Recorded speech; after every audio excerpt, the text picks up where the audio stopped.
Afternoon, folks. Dave Canterbury at the Pathfinder School out here at the Pathfinder School classroom. I wanted to go over a couple knots with you guys today. We did a basic useful knots video a while back. There's 3 other knots that I wanted to show you today, and they're all jam type knots.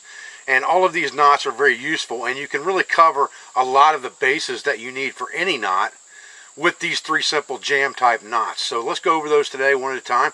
Stay with me and we'll get started. Okay, so let's start with probably the most popular jam knot, which is called the Canadian jam knot. All of these jam knots have one thing in common. They all start with a single overhand knot at the end of the line. And generally speaking, for a jam knot, you're going to want to leave yourself a little bit of a tail. So I like to leave about 1 inch of tail and just tie an overhand knot in the line.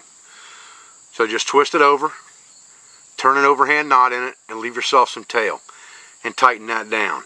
For any jam knot application, you're going to want that knot in the line.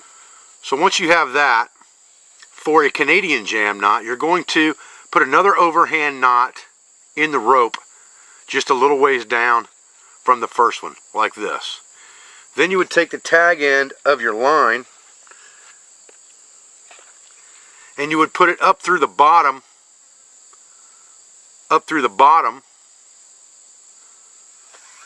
of the first one.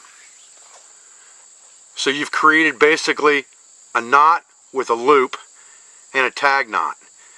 And when you tighten that down, what's going to happen is this knot will tighten down on top of the first knot to create a jamming, just like that. And the harder you pull it, the tighter it gets. It's not going to come undone, but to get it undone easy, all you have to do is pull the tag. And that type knot works really, really well if you're trying to lash something or tighten something down on something else. So what we'll do is we'll take a wool blanket and I'll show you that knot as it would work for a lashing on like a bedroll situation. Okay, so we have our smaller knot and our jamming knot. Now we're going to wrap our line around our bedroll and come up through the bottom of this loop, just like this. And when we pull that down, it's going to tighten this knot on this one, just like this, and create that jam. And we can make that as tight as we want to make it. Cinch it down really, really tight. It's not going to slip. If we want to get it undone, all we have to do is take this tag and pull on the tag. And that loosens everything up by pulling on that tag. Okay, so again, just to kind of go through this in a slow motion, we're going to tie our knot in the line, our overhand knot. Then we're going to come back and tie another knot right behind that, but we're not going to tighten it all the way up. Then we'll take our line and wrap it around whatever we're trying to lash together, whether that's our bedroll or whatever the case may be. We'll put this into the line through from underneath, just like this. And when we pull that down, it's going to cinch one knot against the other knot, just like this.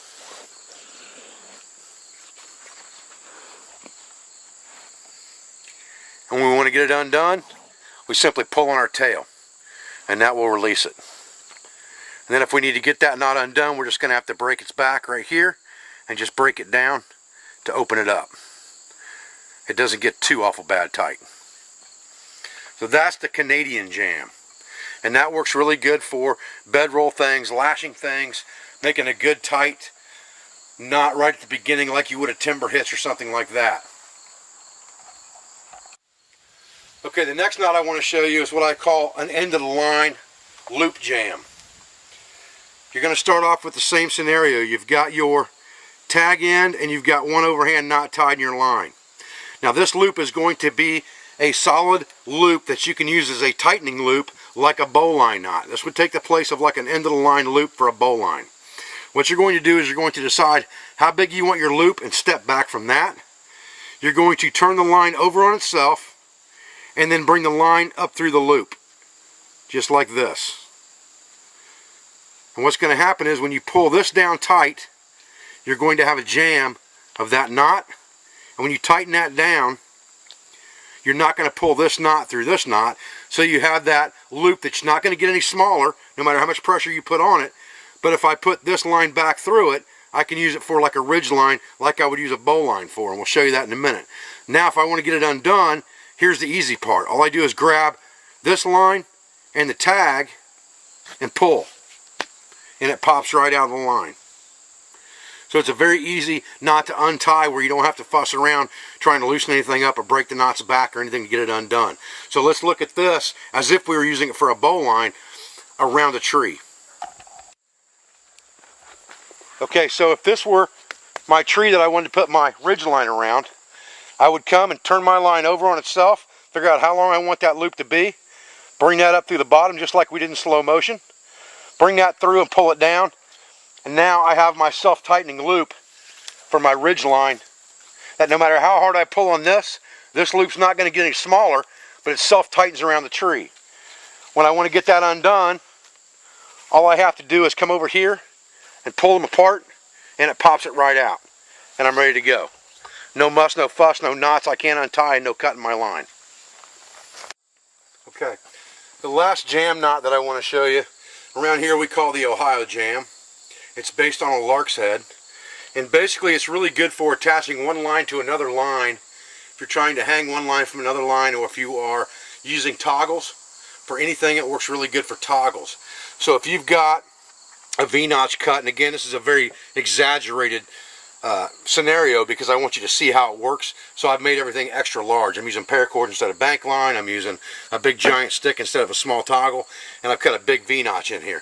So again, same precedence as before. We're going to tie an overhand knot and leave ourselves a tail. And basically all we're going to do now is we're going to take this around our log, pulling this through just like we were going to make a lark's head knot, except we're only going to have one line coming off the end of the lark's head knot, so that when we tighten this down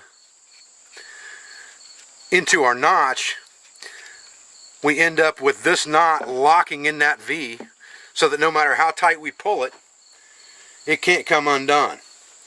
So we've created a jam type knot right there in that loop. But if we need to get that undone, it's pretty simple just to work it over the top just like that with your finger and flip it off, and it's gone. So again, basically we're making a lark's head knot to begin with,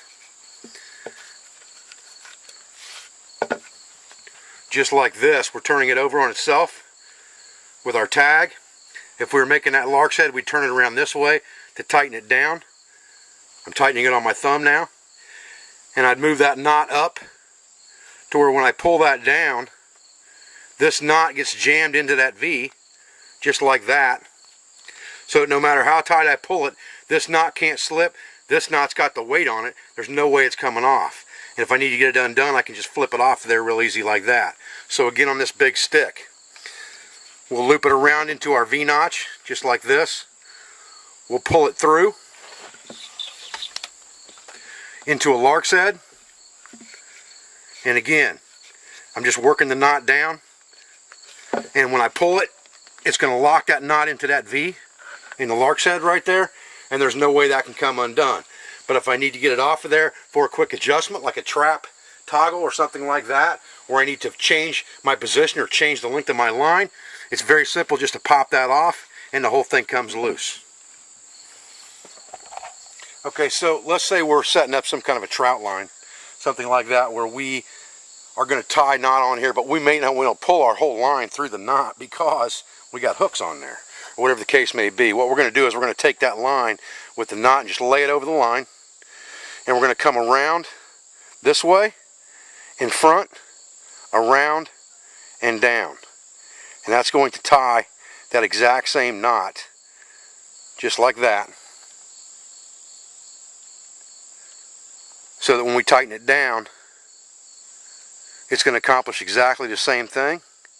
This is going to get hung in this loop, but we didn't have to pull the entire line through there to try to get that manipulated if we had hooks on there. So again, we're going to come here, and it doesn't really matter which side you start on.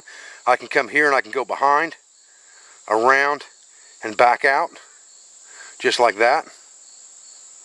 And then I'll have that exact same type knot, and just like I said, work that small knot into the V that you're creating right there when you pull it tight, and there's no way that dude's going to come out of there.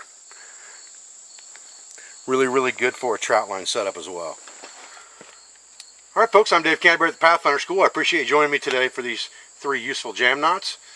I appreciate everything you do for me, for my school, for my family, my instructors, affiliates, sponsors, and friends. I'll be back with another video as soon as I can. Thanks folks.